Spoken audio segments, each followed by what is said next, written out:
और ब्रेक के बाद एक बार फिर आपका स्वागत है। छत्तीसगढ़ विधानसभा चुनाव के पहले चरण का मतदान शुरू हो चुका है। 7 बजे से 10 सीटों पर मतदान हो रहा है। बाकी जो 10 सीटें हैं वहां पर 8 बजे से मतदान शुरू होगा। पल पल की अपडेट आप तक पहुंचाते रहेंगे। लगातार हमारे जो संवाददाता है वो अलग अलग विधानसभाओं में तैनात हैं। तो कुल 20 विधानसभा क्षेत्रों में 223 उम्मीदवार मैदान में है। 198 पुरुष और 25 महिलाएं इसमें शामिल हैं। और जगदलपुर से हमारे साथ प्रशांत गजभिया लाइव जुड़ गए हैं। प्रशांत, क्या स्थिति, क्या अपडेट? अभी मतदान शुरू हुआ? मतदान 8 बजे से शुरू होना है, लेकिन आप मेरे पीछे ये भीड़ देखिए, लोग अभी से यहाँ आना शुरू हो चुका है। लोगों का तांता लगना शुरू हो चुका है। मतदान केंद्र के बाहर भी लोगों की भीड़ लगनी शुरू हो गई है। लोकतंत्र के इस महापर्व में शामिल होने के लिए, मतदान करने के लिए लोग काफी उत्सुक हैं और काफी ऊर्जा यहाँ पर लोगों की दिख रही है। आप देख सकते हैं कि महिलाओं की संख्या ज्यादा और महिलाएं लगातार जो है वोट प्रतिशत भी जो है महिलाओं का ज्यादा रहता है बस्तर में। तो बिल्कुल कहा जा सकता है कि 8 बजे से जरूर मतदान शुरू होना है, लेकिन यहाँ सुबह 7 बजे से ही लोगों के आने का सिलसिला शुरू हो गया। कुछ मतदाता है यहाँ पर, उनसे बातचीत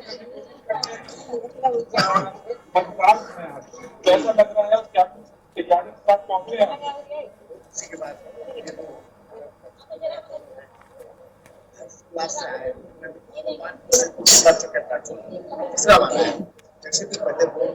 आगे का कार्यवाही चालू करो। क्या सोचकर आप जनप्रतिनिधि चुनना चाहते हैं? कैसा विधायक होना चाहिए? मिलनसार हो और विकास को देखे हो। विकास बहुत बड़ा मुद्दा है। जो विकास में आगे रहता है उसको ही वोट दिया जाता है। निश्चित तौर पे दोनों प्रत्याशी जो है ना कुछ काम करके दिखा चुके हैं, कोई ज्यादा तो कोई कम।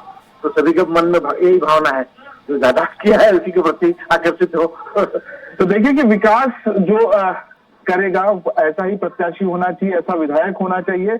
और सबसे बड़ी बात यह है कि जगदलपुर विधानसभा में जो 2 प्रत्याशी हैं भाजपा और कांग्रेस की तरफ से, दोनों ही इससे पहले महापौर की लड़ाई, महापौर की जंग एक दूसरे के खिलाफ लड़ चुके हैं।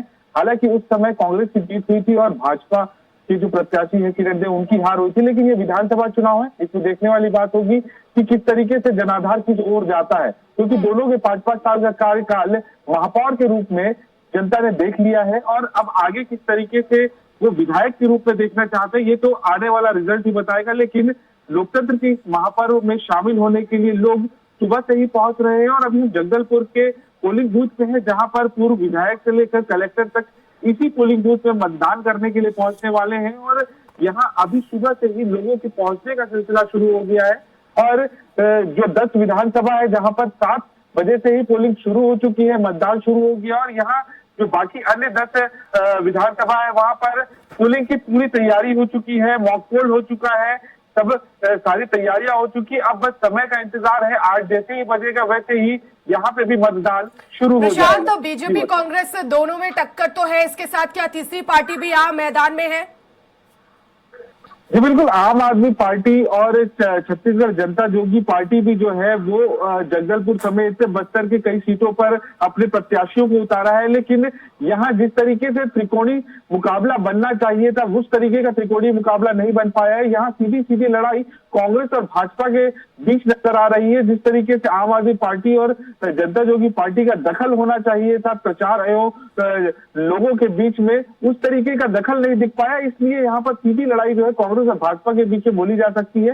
तो वहीं सुकमा और दंतेवाड़ा जैसे क्षेत्र है जहां पर सीपीआई जो है वो अपने तीसरी पार्टी के तौर पर जो है दखल बिल्कुल दिखा रही है। और कहीं न कहीं उन विधानसभाओं में त्रिकोणीय मुकाबला बिल्कुल बनता हुआ नजर आ रहा है। और जिस तरीके से कुंटा विधानसभा है, कुंटा विधानसभा जो एक हाई प्रोफाइल सीट है, क्योंकि मंत्री कवासी लखमा जो है वो वहां से लगभग 5 बार जीत चुके हैं। ये 6वीं बार जो है उन्हें अपना प्रत्याशी कांग्रेस से बनाया है। तो लगातार जीत के बाद इस बार क्या कुछ स्थिति बनती है कहना जल्दबाजी होगी। लेकिन जिस तरीके से इस बार भारतीय जनता पार्टी और कम्युनिस्ट पार्टी ने वहां पर अपना दखल दिखाया है और जिस तरीके से प्रचार और माहौल जो तैयार हुआ है, तो कहीं ना कहीं इस बार थोड़ा सा टक्कर बिल्कुल नजर आ रहा है। और हालांकि हर विधानसभा चुनाव में हमने देखा है कि कवासी लखमा और के जीत का जो अंतर होता है वो काफी कम होता है। तो इस बार क्या कुछ स्थिति बनती है ये देखने वाली बात होगी। लेकिन बिल्कुल स्थिति प्रशांत, और अभी दूसरी फिलहाल तरफ जिस स्पष्ट तरह है। से बीजेपी ने प्रत्याशियों का ऐलान किया और उसमें 16 प्रत्याशी ऐसे हैं जो नए हैं, सिर्फ 4 प्रत्याशियों को यहां पर पुराने जो है वो चेहरे हैं और ऐसे में उन पर भरोसा जताया गया है। लेकिन कांग्रेस ने दूसरी तरफ 10 ऐसे प्रत्याशी हैं जिन पर जो है अपना भरोसा बरकरार रखा है, लेकिन बीजेपी यहां पर फूक फूक कर कदम रख रही है। कि किसी भी प्रकार से 2018 के जो रिजल्ट थे, 2018 में जिस तरीके से जनादेश कांग्रेस को मिला था, वैसा रिजल्ट दोबारा नहीं चाहती, क्योंकि बस्तर की अगर बात करें तो बस्तर की 12 के 12 विधानसभा सीटों में कहीं ना कहीं जो स्थिति बनी थी भाजपा की कि एक विधानसभा भी जो है भाजपा जीत नहीं पाई थी। तो ऐसे में दोबारा से उस तरीके का रिजल्ट नहीं चाहती, इसलिए भारतीय जनता पार्टी फूक फूक कर कदम रख रही है और हर तरफ जितनी जो भी प्रत्याशियों का चयन है वो काफी लंबा सर्वे होने के बाद, काफी मंथन होने के बाद किया है। और जिस तरीके से प्रचार हुआ है और हर एक विधानसभा में अंतिम दिन तक पूरी ताकत झोंक दी भारतीय जनता पार्टी ने और जिस तरीके से माहौल तैयार किया है, तो इस बार स्थिति 2018 से बेहतर होने की उम्मीद भारतीय जनता पार्टी भी कर रही है और अन्य लोग भी कर रहे हैं कि उस तरीके से जनादेश जो है एक तरफा नहीं जाएगा। लेकिन अभी आज मतदान होना है, 8 बजे से मतदान शुरू होगा और किस तरीके से हालात होंगे ये तो 3 दिसंबर के बाद ही स्पष्ट हो पाएगा। लेकिन दोनों ही पार्टियों में काफी टक्कर नजर आ रही है और दोनों ही पार्टी अंतिम दिन तक पूरी ताकत झोंकने में किसी भी प्रकार से विफल नहीं रहे। बिल्कुल और हर प्रशांत, तरफ से बने जो है रहिएगा हमारे साथ। दंतेवाड़ा से पंकज सिंह लाइव जुड़ गए हैं। पंकज, फिलहाल क्या अपडेट मिल रहा है? मतदान शुरू हुआ? अपना हो जाए, जो पहले चरण का मतदान है वो शुरू हो गया है। सुबह 7 बजे से ही नक्सल प्रभावित क्षेत्रों में मतदान शुरू हो गया है। ठीक मैं मतदान केंद्र के सामने खड़ा हूँ। फोटो खींचने के लिए मतदाता सुबह से ही यहाँ पर तो आप पहुंचने लगे, सब सुबह से ही क्या नाम है, मतदाताओं थोड़ी की भीड़ होगी, उमड़ने उनके लगी पास मतदान हो गया, केंद्रों में। हम तो जा रहे हैं। लेकर के कि मतदाता जा रहे हैं और लोकतंत्र के महापर्व में अपनी आहुति डाल रहे हैं। बता दूं कि दंतेवाड़ा काफी संवेदनशील इलाका पड़ता है। यहाँ पर 7 प्रत्याशी अपनी भाग्य आजमा रहे हैं और टोटल यहाँ पर 1,92,240 मतदाता हैं, जिसमें से महिला मतदाताओं की संख्या ज्यादा है। यानी कि महिला मतदाता 1,02,000 है और 90,000 यहाँ पर पुरुष मतदाता है। सेल्फी जोन बनाए गए हैं, सुरक्षा की काफी व्यवस्था की गई है। मैं एक बार अपने कैमरा साथी से बोलूंगा कि एक बार इधर कैमरा घुमाइए कि देखिए सुरक्षा कर्मी यहाँ पर तैनात है। यहाँ पर बाकायदा व्यवस्था की गई है, यहाँ पर पंडाल लगाया गया है, यहाँ पर एक सेल्फी जोन भी यहाँ पर बनाया गया है। सामने हम लाने की कोशिश करते हैं, एक हमारे तक कैमरे को इधर लाइए। आप देखिए सुबह से ही यहाँ पर मतदाता उमड़े हुए हैं। अपने काम को करने के बाद यहाँ पर मतदाता सवेरे से पहुंच गए हैं। वोट डालने आए हो? हाँ, कैसा लग रहा है व्यवस्था यहाँ का देख करके? अच्छा लगा, अच्छा लग रहा है। और भी लोग आ रहे हैं पीछे से? आ रहा है।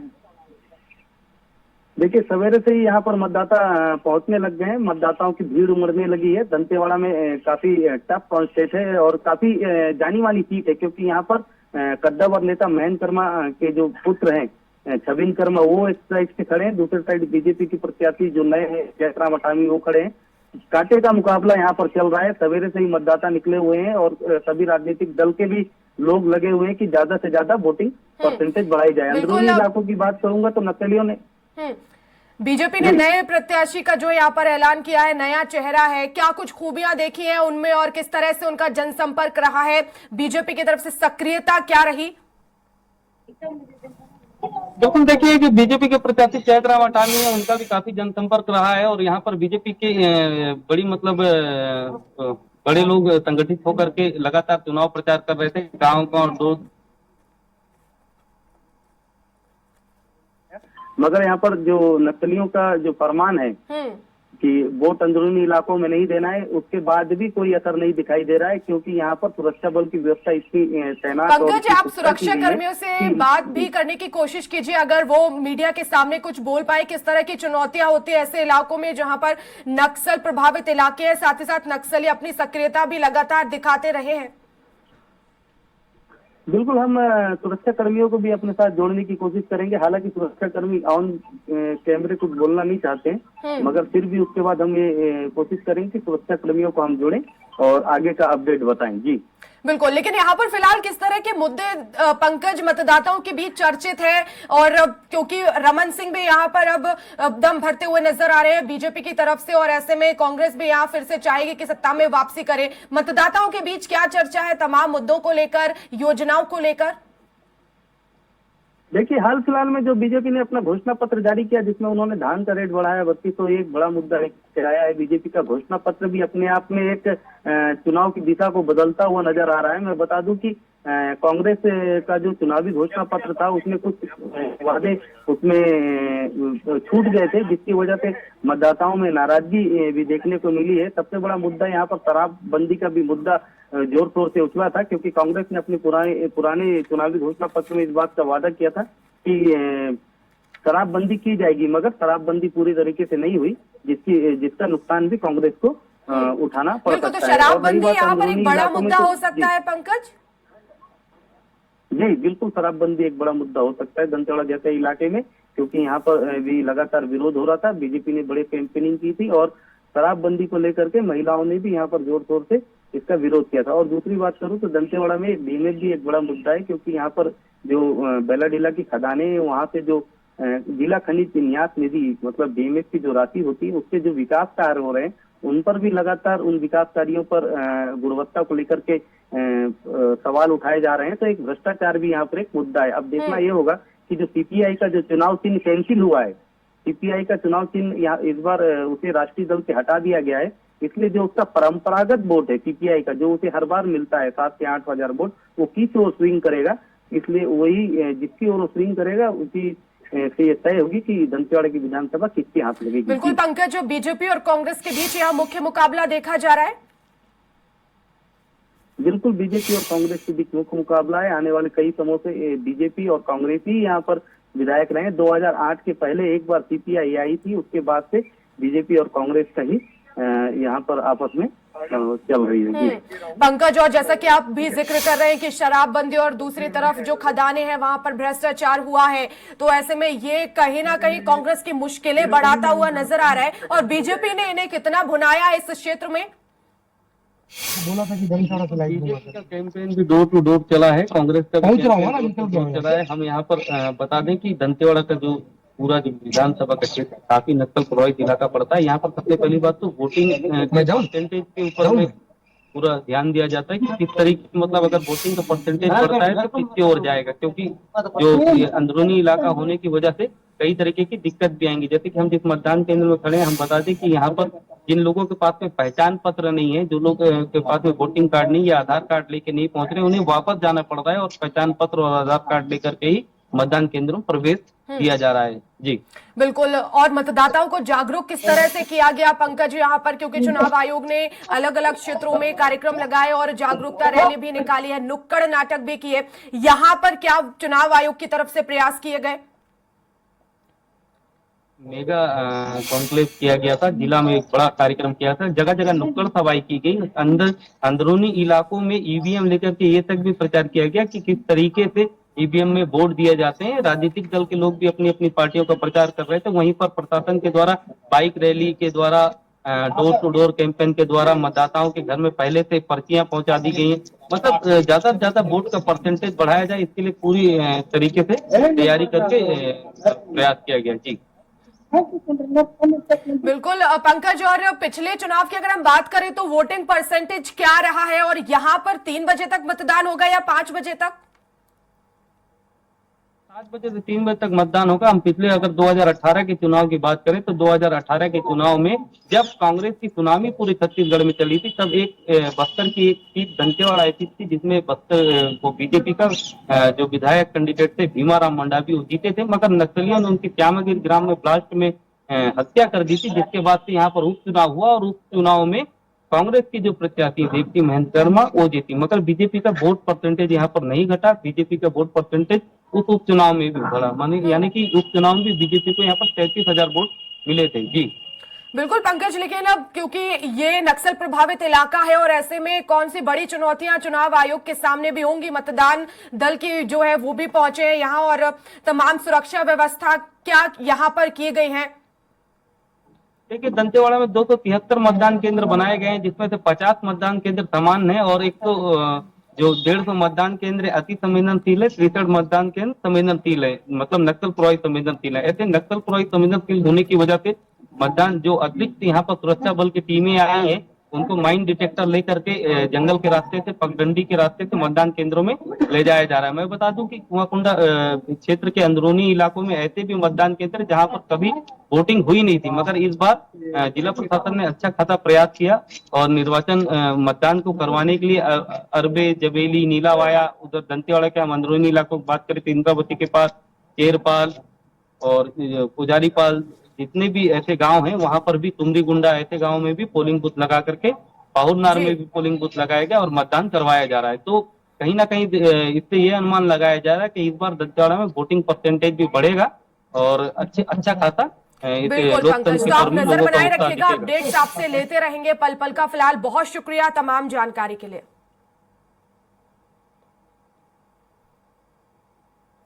तो 20 सीटों पर मतदान जो है वो कई सीटों पर शुरू हो चुका है। 10 ऐसी सीटें जहां पर 7 बजे से मतदान और 10 ऐसी सीटें जहां पर 8 बजे से मतदान होगा। तो पहले चरण में 20 सीटों पर मतदान जो है वो आज होने वाला है।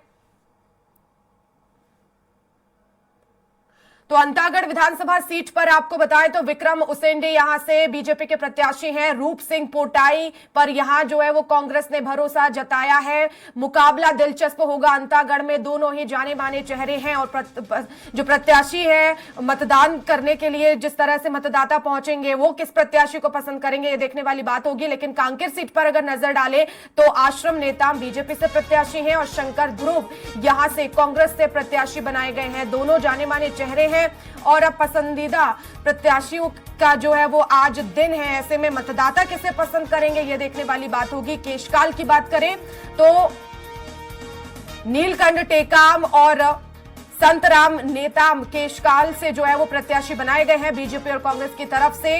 अब देखना होगा आज इनकी किस्मत का फैसला भी ईवीएम में कैद होगा। मुकाबला दिलचस्प होने वाला है। कोंडागांव हाई प्रोफाइल सीट है। मोहन मरकाम यहां से पूर्व प्रदेश अध्यक्ष कांग्रेस से प्रत्याशी, तो वहीं लता उसेंडी बीजेपी से प्रत्याशी बनाई गई हैं। यहां पर भी मुकाबला दिलचस्प होगा प्रत्याशियों को लेकर। अब देखना होगा कि किस तरह से ईवीएम में, क्योंकि आज उनकी किस्मत का फैसला होना है, मतदाता किसे पसंद करेंगे ये देखने वाली बात होगी। काफी हाई प्रोफाइल ये सीट है। मोहन मरकाम बड़ा चेहरा, लता उसेंडी भी बीजेपी से जो है दम भर रही हैं। केदार कश्यप नारायणपुर विधानसभा सीट से बीजेपी के प्रत्याशी हैं। चंदन कश्यप कांग्रेस से प्रत्याशी बनाए गए हैं। तो नारायणपुर में भी मतदान आज हो रहा है और ऐसे में अब देखना होगा कि मतदाताओं की पसंद कौन बनेगा। बस्तर विधानसभा सीट की बात करें तो मनीराम कश्यप और लखेश्वर बघेल यहां कांग्रेस के प्रत्याशी, मनीराम कश्यप बीजेपी से प्रत्याशी बनाए गए हैं।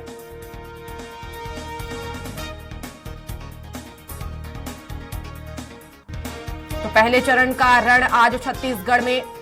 चित्रकूट विधानसभा की बात करें तो दीपक बैज यहां से वर्तमान प्रदेश अध्यक्ष और विनायक गोयल बीजेपी से प्रत्याशी बनाए गए हैं। आज इनकी किस्मत का फैसला भी ईवीएम में कैद होगा। मतदाता किसे पसंद करेंगे ये 3 दिसंबर को पता चलेगा, क्योंकि 3 दिसंबर को नतीजे घोषित किए जाएंगे। तो पहले चरण में 20 सीटों पर मतदान हो रहा है। चित्रकूट विधानसभा सीट भी ऐसी जहां पर आज मतदान होगा। तो चेतराम अटामी दंतेवाड़ा से बीजेपी के प्रत्याशी बनाए गए हैं। छविंद्र कर्मा कांग्रेस से प्रत्याशी बनाए हैं और मतदान को लेकर जो है जागरूकता भी यहां पर देखी जा रही है। संवाददाता हमारे जुड़े हुए थे। तो ये सीट नक्सल प्रभावित इलाका ये माना जाता है और ऐसे में अति संवेदनशील कई मतदान केंद्र यहां पर बनाए गए हैं। सुरक्षा की दृष्टि से पुलिस बल भी तैनात किया गया है और सुबह से ही जो मतदाता हैं वो लाइन में लगे हुए हैं। जागरूकता भी काफी देखी जा रही है। बीजापुर की बात करें तो महेश गागड़ा यहां से बीजेपी के प्रत्याशी, तो वहीं विक्रम मंडावी कांग्रेस से प्रत्याशी बनाए गए हैं। दोनों के बीच मुकाबला दिलचस्प होगा, लेकिन मतदाताओं की पसंद कौन बनेगा, किस पर भरोसा मतदाता करेंगे ये 3 दिसंबर को पता चलेगा।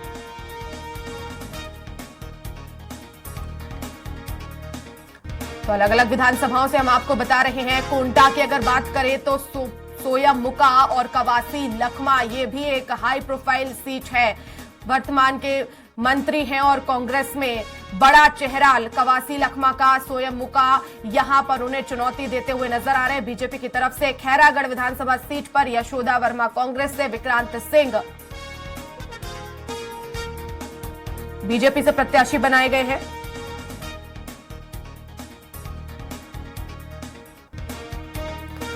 और दंतेवाड़ा में पंकज सिंह हमारे संवाददाता ने जायजा लिया है, क्या स्थिति है, क्या माहौल है, देखिए। तैयारियां शुरू हो गई। सुबह 7 बजे से ही मतदान केंद्रों में लगातार मतदाता उमड़ने लगे हैं। बता दूं कि मैं इस समय दंतेवाड़ा के नकुलनार मतदान केंद्र में हूं, जहां पर 1206 मतदाता हैं। चलिए हम दिखाते हैं कि किस तरीके से लोकतंत्र के महापर्व में मतदाता अपनी आहुति डालने के लिए पहुंचे हुए हैं। ये देख सकते हैं कि लंबी लंबी कतारें लगी हुई हैं। महिला और पुरुष दोनों खड़े हुए हैं। यहाँ पर मतदाता अपना मतदाता परिचय पत्र लेकर के पहुंचे हुए हैं। ये देखिए इस तरीके से ये जो बड़ी लाइन है यहाँ पर दिख रही है, सुबह से ही पहुंचे। सुरक्षा बल भी चारों तरफ तैनात है। जानने की कोशिश करते हैं कैसा लग रहा है वोट देकर। बहुत ही अच्छा लग रहा है, हैं? बहुत ही अच्छा लग रहा सवेरे से कितना देर हो गया खड़े हुए लाइन पर? है। आधा घंटा। और कैसा लग रहा है बताओ? ठीक लग रहा है। बिल्कुल। यहाँ पर देखिए ये महिलाओं की मतदाताएं हैं। ग्रामीण महिलाएं भी यहाँ पर पहुंची हैं। सुबह से ही काम करके निकली हुई हैं और अपनी धान की कटाई बुनाई करने के बाद सीधे मतदान केंद्रों की ओर उमड़ी हुई हैं। यहाँ पर के पर्व का कितना उत्साह होता है। मतदाता भी सवेरे से अपने मत की आहुति देने के लिए पहुंचे। कैसा लग रहा है आपको? ठीक लग रहा है। ठीक लग रहा है। वोट दे दिया आप? हैं? दे दिया। काफी उत्साह दिख रहा है। चारों ओर मतदाता उमड़े हुए हैं। देखिए सेल्फी पॉइंट जोन भी बनाया गया है। छोटी छोटी बच्चियों को भी ड्यूटी पे लगाया गया है। स्काउट गाइड की ड्यूटी यहाँ पर लगी हुई है ताकि सबको नियम से और कतारबद्ध तरीके से लाया जा सके। स्वराज एक्सप्रेस के लिए पंकज सिंह भदौरिया, दंतेवाड़ा। और चलिए कवर्धा से हमारे साथ संवाददाता संजू गुप्ता जुड़ गए हैं, उनसे भी हम जानने की कोशिश करेंगे क्या स्थिति है। संजू, फिलहाल बताएं क्या अपडेट। जी तो छत्तीसगढ़ के विधानसभा का प्रथम चरण का 20 विधानसभा क्षेत्र को अपने मतदान है। वहीं आज कवर्धा विधानसभा क्षेत्र और पंडरिया विधानसभा क्षेत्र में भी आज मतदान है। सुबह से ही लोग यहाँ पे पहुंच रहे हैं। 8 बजे से मतदान शुरू हो चुका है। मैं यहाँ पे बूथ क्रमांक 203 पे हूँ। आप मेरे पीछे देख सकते हैं कि तो यहाँ पे कुछ लोग आ चुके हैं। यहाँ पे मतदान करने के लिए आ चुके हैं। बड़े उत्साह है यहाँ पे लोग अब मतदान करने के लिए। साथ ही साथ यहाँ पे कुछ युवा वर्ग भी पहुंच रहे हैं जो पहली बार अपनी मतदान देंगे। बिल्कुल संजू, और यहाँ पर मंत्री मोहम्मद अकबर की प्रतिष्ठा दांव पर लगी है। फिलहाल कितनी चुनौती यहाँ पर बीजेपी के प्रत्याशी उन्हें देते हुए नजर आ रहे हैं, क्या माहौल? जी मैं आपको बता दूं कि मोहम्मद अकबर जो है पिछले विधानसभा में 60,000 वोटों से जीत कर रहा है, लेकिन यहीं पे अभी भाजपा से प्रत्याशी विजय शर्मा को घोषित किया गया है। ये पूर्व मुख्यमंत्री डॉक्टर रमन सिंह का गढ़ कहा जाता है, जो 15 वर्षों से छत्तीसगढ़ के मुख्यमंत्री थे वो मंत्री थे और साथ ही साथ यहाँ पे विधायक रह चुके हैं। इसके लिए साथ ही वो यहाँ इसी क्षेत्र से वो सांसद भी रह चुके हैं। तो यहाँ पे भाजपा और कांग्रेस में सीधी टक्कर है। लेकिन यहाँ पे मैं आपको बता दूं कि जो आम आदमी पार्टी से हैं राजा खड़ग राज सिंह, वो एक कड़ी चुनौती दे रहे हैं भाजपा और कांग्रेस दोनों को ही। लेकिन अब देखना यह है कि आने वाले समय पे किसकी किस्मत भाग्य जो है वो जागता है। बिल्कुल, लेकिन क्योंकि तीसरी पार्टी के रूप में आम आदमी पार्टी के प्रत्याशी नजर आ रहे हैं और मतदाता उन्हें कितना पसंद कर रहे हैं पंकज, और फिलहाल किस तरह से उनकी सक्रियता इस सीट पर देखी गई है? जी मैं आपको बता दूं कि कबीरधाम में जो जिले पे है भाजपा और कांग्रेस में मुख्य मुकाबला है। लेकिन यहाँ पे भाजपा जो अपने घोषणा पत्र और जो कांग्रेस ने अपने घोषणा पत्र लोक लुभावन वादे किए हैं, जो किसानों को लेकर किए हैं और महिलाओं को लेकर किए हैं, अब देखना यह है कि जनता किसे अपना उम्मीदवार बनाती है। संजू, यहाँ जातिगत समीकरण क्या कुछ है और पार्टियों ने जो प्रत्याशियों का ऐलान किया है, क्या जातिगत समीकरणों को ध्यान में रखते हुए उतारे हैं? जी यहाँ पे जाति समीकरण का अगर बात की जाए तो यहाँ पे कुर्मी और साहू का बाहुल्य क्षेत्र माना जाता है। लेकिन यहाँ पे सामान्य वर्ग से मोहम्मद अकबर भी हैं और वहीं सामान्य वर्ग से भाजपा प्रत्याशी विजय शर्मा है। यहाँ पे जो पिछले अगर कुछ चुनाव को देखा जाए तो जातिगत समीकरण को ही देखकर टिकट दिया जाता है। इसके पहले जो अशोक साहू थे वो साहू समाज से थे और इसके कांग्रेस से थे जो मोहम्मद अकबर ही थे, जो पिछली बार उन्होंने 2013 के चुनाव में हार का सामना करना पड़ा था। लेकिन 2018 में उन्हें 60,000 मतों से रिकॉर्ड मत से उन्होंने जीत हासिल की थी। संजू, आम आदमी पार्टी के प्रत्याशी भी यहाँ पर जो है मैदान में, और ऐसे में अगर वोट डाइवर्ट होता है तो इसका नुकसान ज्यादा किसे होगा? जी मैं आम आदमी पार्टी से जो है राजा खड़ग राज सिंह, जो खुद एक राज परिवार से है और साथ ही साथ वो आदिवासी समाज से आते हैं। उनकी जो आदिवासी समाज से जो हैं उनके बाहुल्य है, राजा होने के कारण उनकी एक पकड़ आदिवासी समाज में पैठ अच्छी पकड़ है। अगर कहा जाए तो इसमें ज्यादातर नुकसान कांग्रेस को होने का अनुमान है।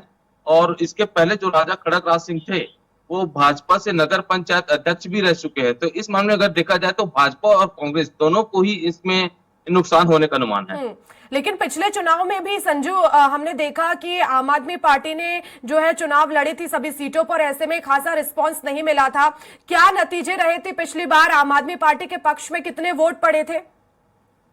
जी, मैं आपको बता दूं कि जो पिछले बार आम आदमी के पार्टी से जो प्रत्याशी थे वो कद्दावर एक नेता के रूप में नहीं थे, लेकिन इस बार जो है एक राज परिवार से ताल्लुक रखने वाले राजा खड़गराज सिंह को यहाँ पे प्रत्याशी घोषित किया है। साथ ही साथ यहाँ पे जब प्रचार के जोर पर आए थे, केजरीवाल भी आए हुए थे और भगवत मान भी आए हुए थे, जिसे लेकर यहाँ पे एक आदिवासी के जो वोट बैंक है वो एक आम आदमी पार्टी पे कन्वर्ट होने का अनुमान लगाया जा रहा है। लेकिन अब देखना यह है कि आदिवासी जो क्षेत्र के लोग हैं, जो आदिवासी बैगर हैं, वो किस करवट अपना रुख बदलते हैं।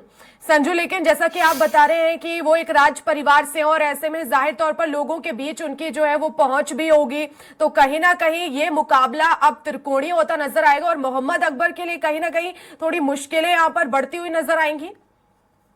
जी, क्योंकि यहाँ पे आम आदमी पार्टी के आने से राजा जो है एक राज परिवार से हैं, जो उनके बड़े भाई जो है योगेश्वर राज सिंह वो पूर्व में विधायक रह चुके हैं, कांग्रेस से 2 बार विधायक रह चुके हैं। इसके परिवार से भी जो विधायक राज परिवार जो विधायक का सिलसिला चलते आ रहा है।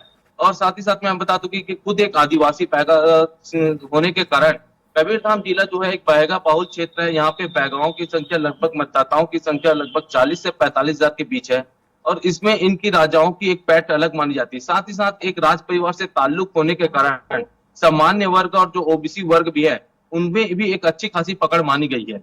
अब देखना ये है कि जो बैगा है, आदिवासी क्षेत्र है और जो सामान्य वर्ग और ओबीसी वर्ग हैं वो किस वर्ग से अपने मतदान को देते हैं। मुख्य मुद्दे यहाँ पर संजू क्या हो सकते हैं और साथ ही साथ जो सरकार की तरफ से योजनाएं चलाई गई है वो जनता के बीच कितनी पहुंची है? जो कांग्रेस ने पिछले 5 सालों में जो विकास कार्य को लेकर वो जनता के बीच पहुंची है, साथ ही साथ जो कांग्रेस ने अपने घोषणा पत्र में किसानों को लेकर जो कर्ज माफी का है उसका काफी असर देखने को मिल सकता है। क्योंकि पिछले बार जो कांग्रेस ने जो घोषणा पत्र जारी किया था कर्ज माफ को लेकर, उसमें कांग्रेस के यहाँ जो उम्मीदवार थे मोहम्मद अकबर, उसे 60,000 वोटों से जीत हासिल हुई थी। इसका असर एक पड़ा था क्योंकि कबीरधाम जिला एक किसानों के क्षेत्र से माना जाता है। यहाँ पे गन्ने और धान की अधिक पैदावार होती है और इसके अलावा जो है यहाँ पे 2 शुगर फैक्ट्रियां हैं, जिसको लेकर भी किसानों में यहाँ पे एक है जो कर्ज माफी को लेकर जो कांग्रेस ने दांव खेला है उस पे काफी असर पड़ सकता है।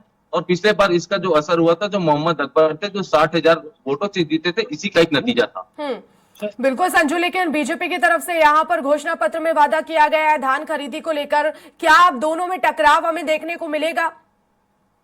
जी, इसमें स्वाभाविक है जो भाजपा ने अपने घोषणा पत्र घोषित किए हैं और वही कांग्रेस ने अपने घोषणा पत्र, दोनों में लगभग मिलता जुलता है। लेकिन किसानों की कर्ज माफी को लेकर जो किसान का रुझान है वो अब किस तरफ करवट लेता है ये देखना पड़ेगा, क्योंकि पिछले बार भी किसानों के कुछ जो किसान थे नाराज थे।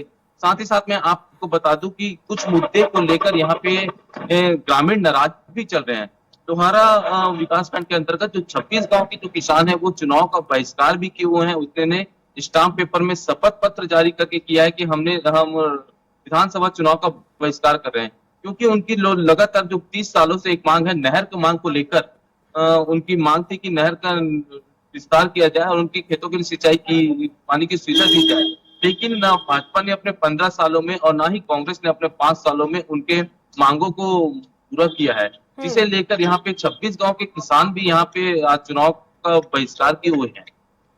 बिल्कुल, बहुत शुक्रिया संजू तमाम जानकारी के लिए। तो सत्ता का सेमीफाइनल शुरू हो चुका है। छत्तीसगढ़ में 20 सीटों पर मतदान जो है वो शुरू हो गया है और सुबह से ही मतदाताओं की लंबी कतारें हम देख रहे हैं। लगातार अलग अलग जगह से संवाददाता हमें अपडेट भी दे रहे हैं।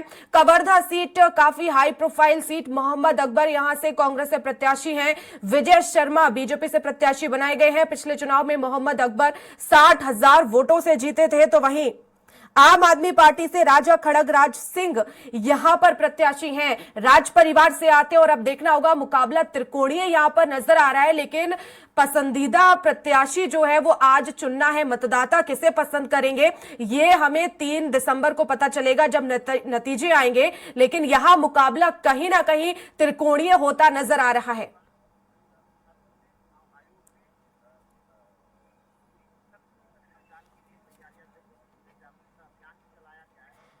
और बीजापुर से दंतेश्वर हमारे साथ जुड़ गए हैं लाइव। दंतेश्वर, फिलहाल क्या अपडेट मिल रहा है, मतदान शुरू हुआ?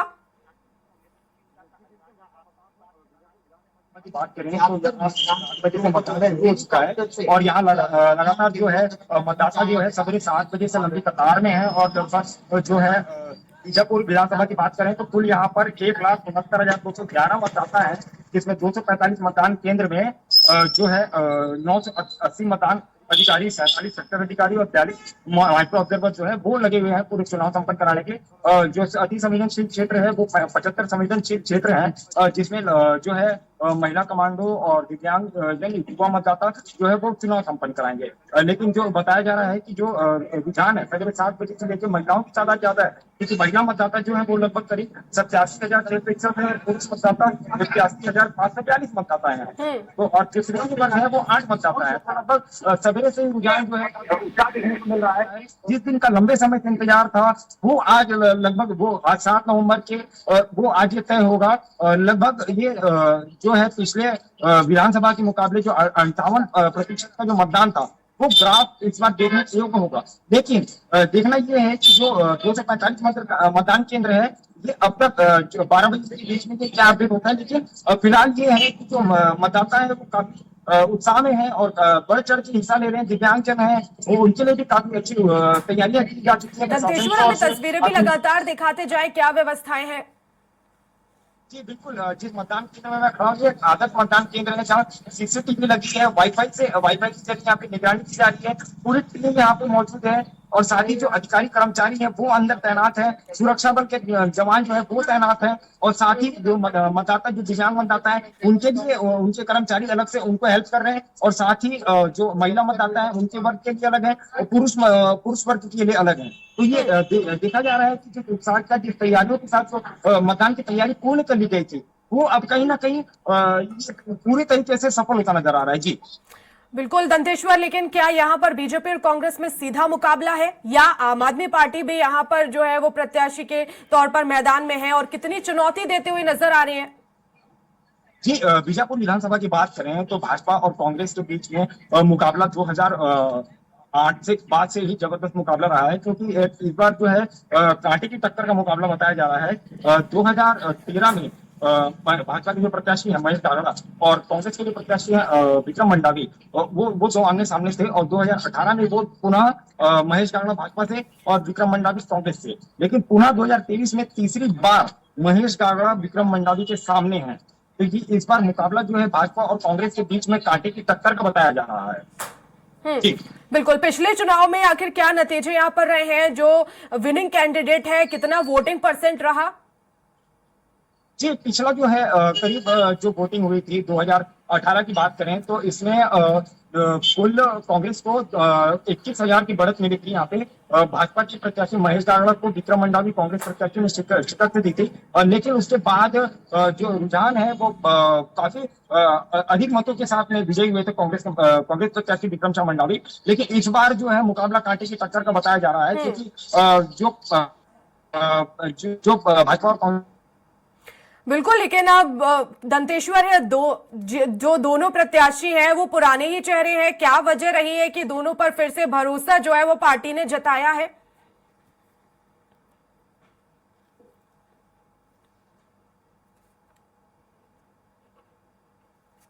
दंतेश्वर, आवाज पहुंच रही है आप तक? चलिए, बहुत शुक्रिया दंतेश्वर तमाम जानकारी के लिए।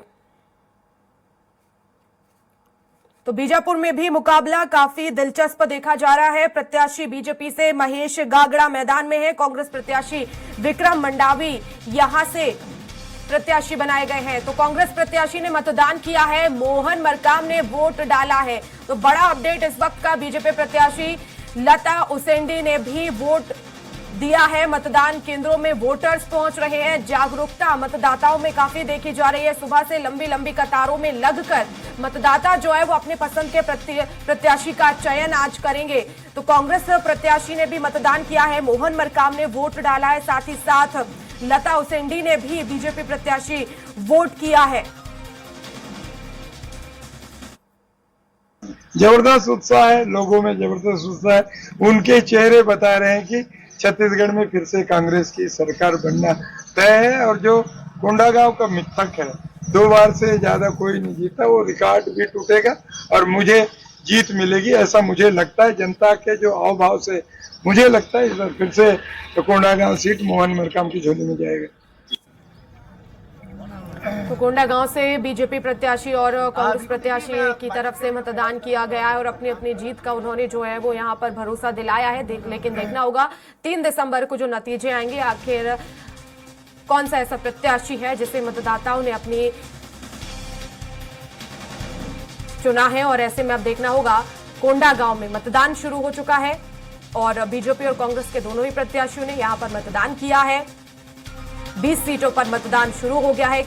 10 ऐसी सीटें हैं जहां पर सुबह 7 बजे से, तो बाकी 10 सीटों पर 8 बजे से मतदान शुरू हो गया है। तो कोंडागांव से मोहम्मद अकबर जो है, मोहन मरकाम माफ कीजिएगा, और ऐसे में अब देखना होगा कि आखिर उन्हें जनता ने कितना पसंद किया है। मतदान वो कर चुके हैं। बीजेपी प्रत्याशी लता उसेंडी ने भी मतदान किया है और अपनी अपनी जीत का यहां पर दावा करते हुए दोनों ही प्रत्याशी नजर आ रहे हैं।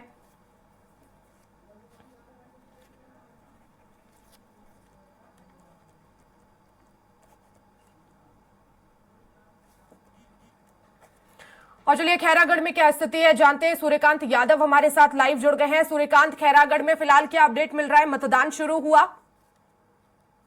जी मैं आपको बता दूं, खैरागढ़ के कन्या पूर्व माध्यमिक शाला स्कूल में मैं खड़ा हूं। यहाँ सुबह 8 बजे से मतदान शुरू हो गया है। हालांकि कुछ ही देर हुए हैं मतदान शुरू हुए, तो ही मतदाता जो है धीरे धीरे यहाँ पहुंचना शुरू हो गए हैं। राजनांदगांव जिले और खैरागढ़ जिले में जो है सुबह 8 बजे से शाम 5 बजे तक जो है मतदान होने हैं। वहीं इसको लेकर लगातार पैरामिलिट्री फोर्स और जिला बल के जो जवान हैं वो कड़ी सुरक्षा के लिए यहाँ तैनात किए गए हैं और शांतिपूर्ण चुनाव संपन्न कराने के लिए जिला प्रशासन द्वारा पूरी तैयारियां कर ली गई हैं। लगातार मतदाता जो है यहाँ आना शुरू हो गए हैं।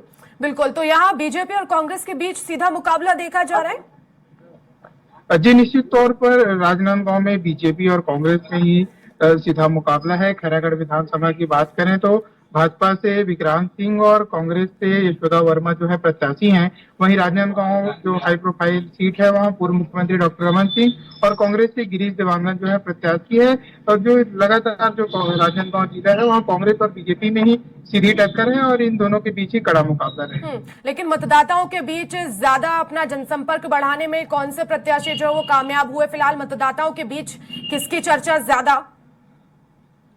जी निश्चित तौर पर लगातार दोनों ही प्रमुख पार्टियां जनता तक पहुंच रही हैं और जो है वादे कर रहे हैं। भाजपा ने भी अपना घोषणा पत्र जारी किया, कांग्रेस ने भी अपना घोषणा पत्र जारी किया है। जनता के बीच दोनों ही पार्टियां प्रमुख तौर पर पहुंच रही हैं।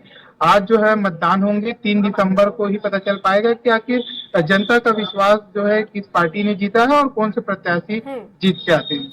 लेकिन ये जो दोनों चेहरे हैं बीजेपी और कांग्रेस की तरफ से, पुराने चेहरे हैं या नए चेहरों को यहाँ मौका दिया है?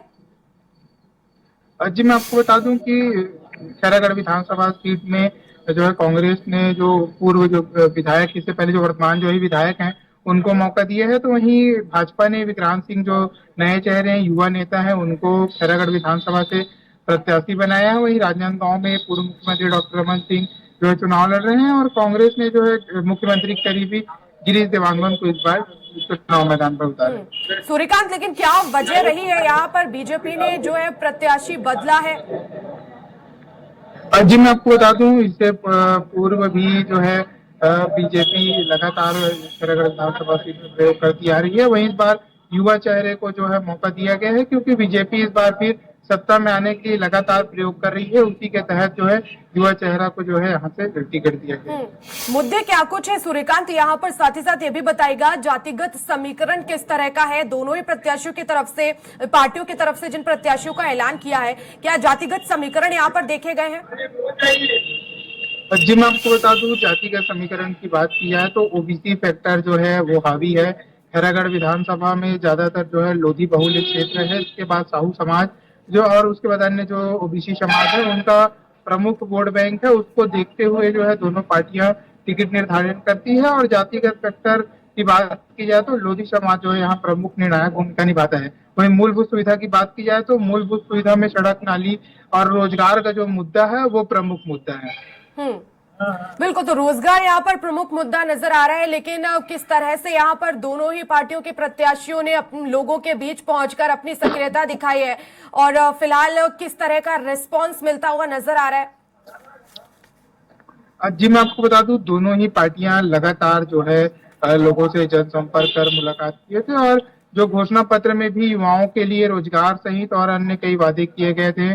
कांग्रेस द्वारा बेरोजगारी भत्ता की बात की गई थी, तो वहीं बीजेपी ने भी जो है युवाओं को रोजगार देने की बात की है। प्रदेश में अगर सरकार बनती है तो बीजेपी ने भी युवाओं को रोजगार और जो क्षेत्रीय रोजगार है उसको मुहैया कराने की बात की गई है। वहीं जो है राज्य सरकार जो है कांग्रेस की, वो लगातार बेरोजगारी भत्ता दे रही है और युवाओं को साधने के लिए दोनों ही पार्टियां प्रमुख तौर पर जो है काम।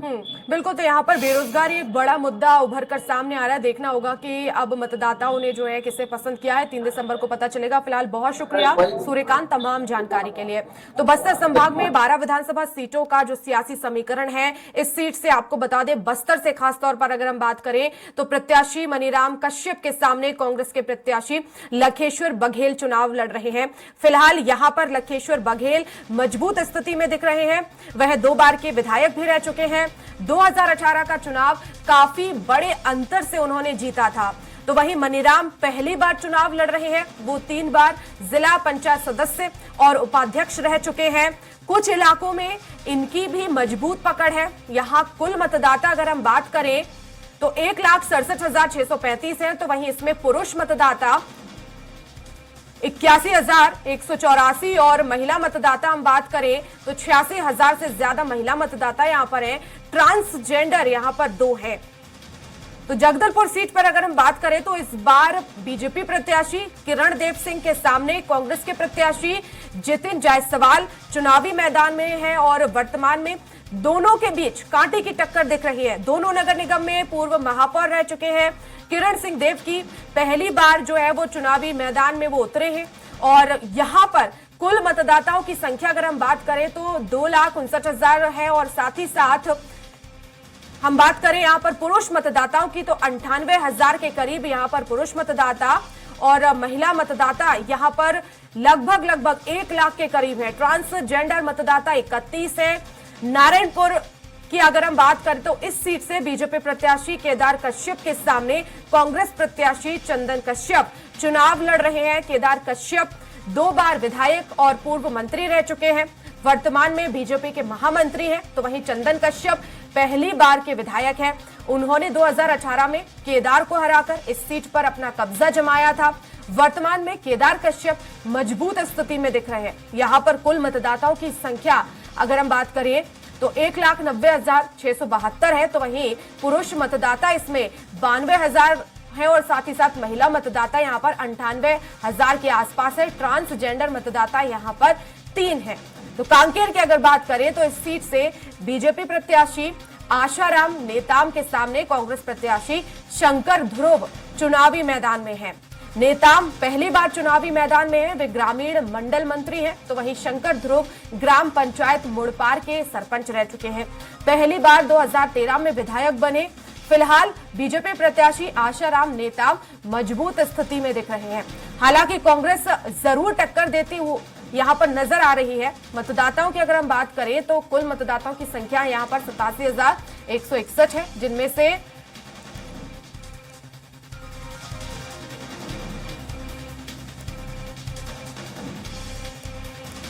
तो ट्रांसजेंडर मतदाता यहां पर 2 है और कोंडा गांव की अगर हम बात करें तो इस सीट से बीजेपी प्रत्याशी लता उसेंडी के सामने कांग्रेस प्रत्याशी मोहन मरकाम चुनावी मैदान में हैं।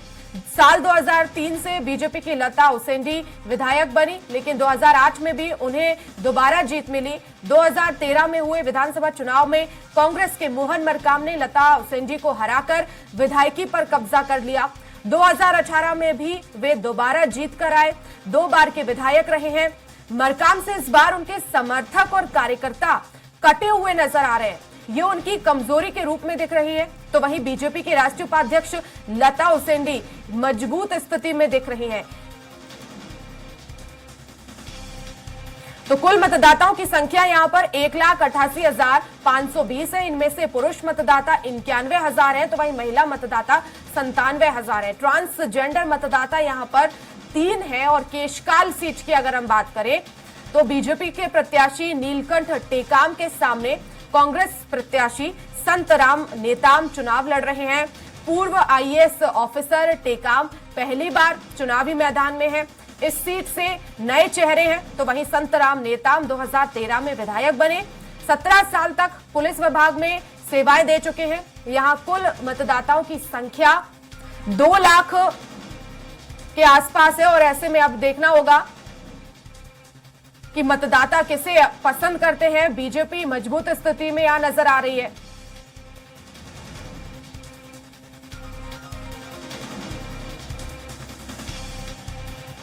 तो बीजेपी मजबूत स्थिति में नजर आ रही है और इसके पीछे वजह है प्रत्याशी को चुनाव प्रचार के लिए पर्याप्त समय मिल चुका है। लोगों के बीच वो ज्यादा पहुंचे हैं, जनसंपर्क उन्होंने बढ़ाया है।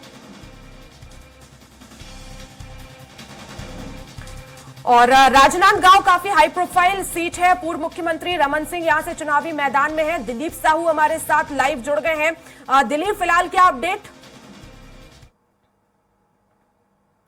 विधानसभा क्षेत्र में सुबह 8 बजे से मतदान शुरू हुई है और अलग अलग मतदान केंद्रों में सुबह से ही लोगों में खासा उत्साह है, भीड़ देखी जा सकती है। अभी हम हैं यहाँ राजनांदगांव क्षेत्र के ये तेडेसरा विधानसभा क्षेत्र के अंदर, राजनांदगांव विधानसभा क्षेत्र के अंतर्गत तेडेसरा करके इलाका है। तेडेसरा गाँव है, विकासखंड और जिला राजनांदगांव ही पड़ता है। और यहाँ पर 3 बूथ है।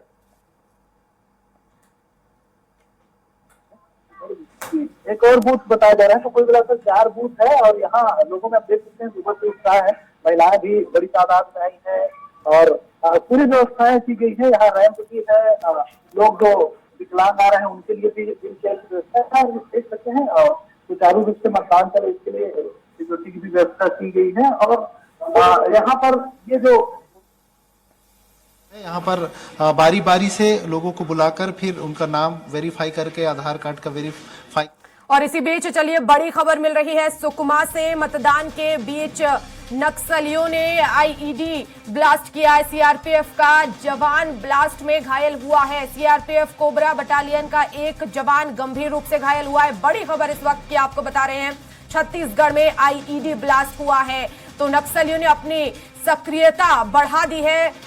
सुकमा में आईईडी ब्लास्ट हुआ है। मतदान के बीच नक्सलियों ने ये ब्लास्ट किया है। सीआरपीएफ का जवान इस ब्लास्ट में घायल हुआ है। तो सीआरपीएफ कोबरा बटालियन का एक जवान गंभीर रूप से घायल हुआ है। नक्सल प्रभावित इलाका सुकमा और ऐसे में यहां पर नक्सली लगातार अपनी जो है वो मौजूदगी दर्ज कराते आए हैं। और आज अहम दिन है, लोकतंत्र का महापर्व है, पहला चरण है छत्तीसगढ़ में। और इसी बीच नक्सलियों ने अपनी सक्रियता दिखाई, आईईडी ब्लास्ट किया है, एक जवान इसमें घायल हुआ है।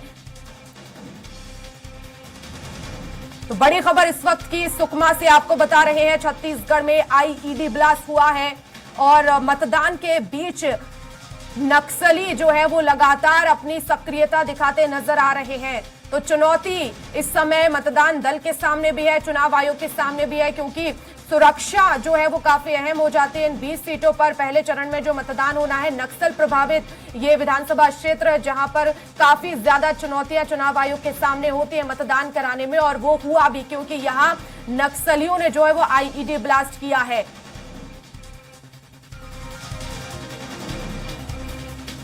सुरक्षा के कड़े इंतजाम किए गए हैं, लेकिन नक्सली भी जो है वो पीछे नहीं है, उन्होंने भी अपनी सक्रियता दिखाने की यहाँ कोशिश की और कोशिश नक्सलियों की है, क्योंकि कई बार ऐसे आरोप लगाए जाते हैं वो तमाम मुद्दों का जो है वो विरोध करते हैं, प्रत्याशियों का विरोध करते हैं। कहीं तो ऐसा भी होता है कि वहां पर जो है वो मतदान का भी जो है बहिष्कार किया जाता है, विरोध किया जाता है। और ज्यादा जानकारी के लिए संवाददाता रोशन हमारे साथ फोन लाइन पर जुड़ गए हैं। रोशन, क्या अपडेट मिल रहा है? जी मैं आपको बता दूं, आज पहले चरण में मतदान जो है सुकमा जिले में शुरू हो चुका है और मतदान सुरक्षा को लेकर कैंप टोडा मरका से कोबरा के 206 बटालियन के जवान जो है एरिया डोमिनेशन के लिए निकले हुए थे, एलमा गुंडा की ओर निकले हुए थे। तो गश्त के दौरान एक आईडी ब्लास्ट हुआ है जिसमें सभी जवान सुरक्षित हैं, किसी को हताहत कुछ जानकारी नहीं हुई है अभी तक। रोशन, लेकिन एक जवान जो है यहाँ पर घायल बताया जा रहा है, फिलहाल उनकी क्या स्थिति है, सुरक्षित है वो? जी एक जवान जो घायल हुआ है उसे जिला मुख्यालय में उपचार चालू है और अभी रायपुर के लिए रेफर कर दिया जाएगा। बिल्कुल, जिस जगह आईईडी ब्लास्ट हुआ है रोशन, उससे मतदान स्थल कितनी दूरी पर है? उसकी दूरी लगभग 10 किलोमीटर के आसपास बताई जा रही है। जी बिल्कुल, तो यहाँ जिस तरह से आप बता रहे हैं कि यहाँ पर गश्त हो रही थी पुलिस जवानों की और ऐसे में ये बड़ा कारनामा या नक्सलियों ने किया, आईईडी ब्लास्ट किया है, आखिर विरोध यहाँ पर नक्सली कर रहे हैं? जी नक्सली जो है लगातार विरोध कर रहे हैं। विधानसभा चुनाव आज सुकमा जिले से लेकर नारायणपुर तक सभी जगह नकली पर्चा, जगह जगह पर्चा फेंककर बैनर पोस्टर लगाकर विरोध अपना जाहिर कर रहे हैं। क्या कुछ जिक्र उन पर्चों में होता है रोशन? पर्चे में ये लिखा हुआ होता है कि विधानसभा चुनाव का बहिष्कार किया जाए और सभी ग्रामीणों को डरा धमकाकर मतदान न करने की वो गांव-गांव जाकर अपील करते हैं और वह डराते धमकाते हैं। चलिए, बहुत शुक्रिया रोशन तमाम जानकारी के लिए। तो सुकमा में आईईडी ब्लास्ट हुआ है, नक्सलियों ने इस घटना को अंजाम दिया है, सीआरपीएफ का एक जवान इसमें घायल हुआ है। और चलिए, राजनांदगांव से हमारे संवाददाता लगातार बने हुए हैं। दिलीप, क्या अपडेट मिल रहा है फिलहाल, कितने फीसदी मतदान हुआ? हालांकि हर एक घंटे में वो अपडेट आएगा, लेकिन मतदाताओं में कितनी जागरूकता देखी जा रही है? जी वर्षा, बता दें अभी मतदान को महज आधा घंटा ही हुआ है, 1 घंटे के बाद ही रिपोर्टिंग मिल पाएगी। लेकिन देख सकते हैं मतदाताओं में खासा उत्साह है, लोग काफी लंबी लंबी लाइनें सुबह से ही देख सकते हैं। चाहे महिलाओं की बात करें, पुरुषों की बात करें, सभी अपने जो मताधिकार है उसके प्रति जागरूक है। इनसे भी बात करेंगे, चर्चा करेंगे। बहुत सारे लोग हैं, आप सर्विस भी करते हैं, अपना मतदान का प्रयोग करने आ रहे हैं, कैसा लग रहा है? ठीक लग रहा है सर। जी जी, क्या है इस बार मुद्दा, किन मुद्दों के आधार पर आप लोग वोटिंग कर रहे हैं? मतलब वही सर, मैंने बेकारी, नक्सल, ये सब मुद्दा है सर। जी जी, आप किन मुद्दों के आधार पे वोटिंग करेंगे? चेहरा मुख्य रहेगा कि पार्टी मुद्दा रहेगा? इसमें मैंने ये मुद्दा क्योंकि ऐसे तो दोनों का घोषणा पत्र देखे हैं, लोग अपनी अपनी पसंद के हिसाब से वोट डालेंगे, लेकिन मुद्दा ज्यादा मायने रखता है। घोषणा पत्र प्रभावित करता है आप लोगों को? जी बिल्कुल करेगा, क्यों नहीं करेगा। फिर भरोसा कैसे करेंगे? दोनों पार्टियों का बड़ा बड़ा घोषणा आया है अपने स्तर पे। देखे तो एक बोल रहे हैं कि हम कर्जा माफ कर देंगे, एक बोल रहे हैं कि ये भी देखेंगे कि कौन विश्वास के लायक है। ये ज्यादा जरूरी है, क्योंकि घोषणा तो सभी कर देते हैं, लेकिन विश्वास के लायक कौन है वो देखना। हमारे साथ युवा मतदाता साथी भी है, कैसा लग रहा है? अच्छा लग रहा है, मतदान को लेकर उत्साह है। प्रत्याशी कितने लोग पहुंच पाए आप लोगों तक प्रचार प्रसार के लिए? उतना तो मालूम नहीं, हम ड्यूटी में रहते हैं। ड्यूटी में जी जी। तो किस आधार पे करेंगे वोटिंग? देख के क्या चाहते हैं जो विधायक चुन के आए, उसमें क्या खूबी होना चाहिए आपके हिसाब से? क्षेत्र का विकास करना चाहिए उनको, बस यही सब। और दूसरा क्या खूबी है? आपके क्षेत्र में लगातार 3 बार से मुख्यमंत्री रहे रमन सिंह, वे मैदान पे है, क्या लगता है विकास हुआ है, नहीं हुआ है? नहीं हुआ है, मैं करवाया नहीं था ना, उसको बोलना पड़ेगा तेरे को। अभी और क्या क्या समस्याएं रह गई है जिसका आप लोग चाहते हैं यहाँ समाधान हो? मजदूर के लिए कोई समस्या हल नहीं किया आज तक। मजदूर के लिए कोई व्यवस्था नहीं? कोई व्यवस्था नहीं। हाँ, इसलिए सोच समझ के उसमें नो टारगेट भी तो है, छोटा भी है। जी जी, मतलब दोनों। दिलीप, आप बने रहिएगा, लगातार अपडेट्स आपसे लेते रहेंगे। और इसी बीच बड़ी खबर मिल रही है रायपुर से, जहां कांग्रेस के पूर्व राष्ट्रीय अध्यक्ष राहुल गांधी ने ट्वीट किया है, पहले चरण के मतदान में भाग लेने की अपील की है। लिखा है कि जब इस्तेमाल करें अपना मताधिकार, याद रहे छत्तीसगढ़ में फिर एक बार कांग्रेस की भरोसे की सरकार। तो ट्वीट कर उन्होंने लिखा है कि वोट की अपील की। उन्होंने कहा है कि जब भी आप मताधिकार का उपयोग करें, याद रखें कि फिर से छत्तीसगढ़ में कांग्रेस की भरोसे की सरकार बने। तो राहुल गांधी ने ट्वीट किया है मतदाताओं से और वोटिंग की अपील यहां पर की है। ज्यादा से ज्यादा मतदाता यहां पर वोट करें, ये अपील कांग्रेस की तरफ से की गई है।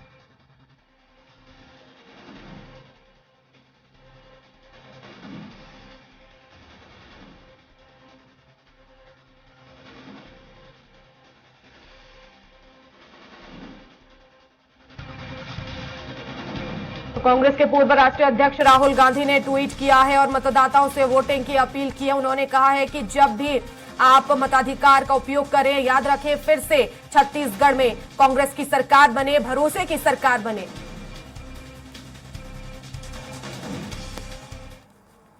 और वहीं कांग्रेस के राष्ट्रीय अध्यक्ष मल्लिकार्जुन खड़गे ने भी ट्वीट किया। उन्होंने लिखा कि छत्तीसगढ़िया सबले बढ़िया।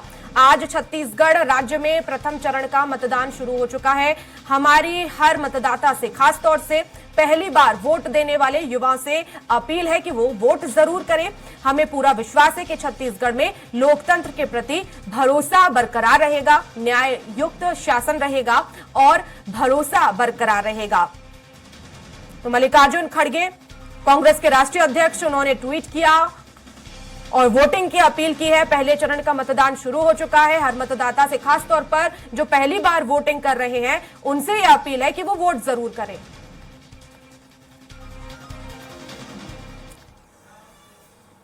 और वक्त एक छोटे से ब्रेक का है।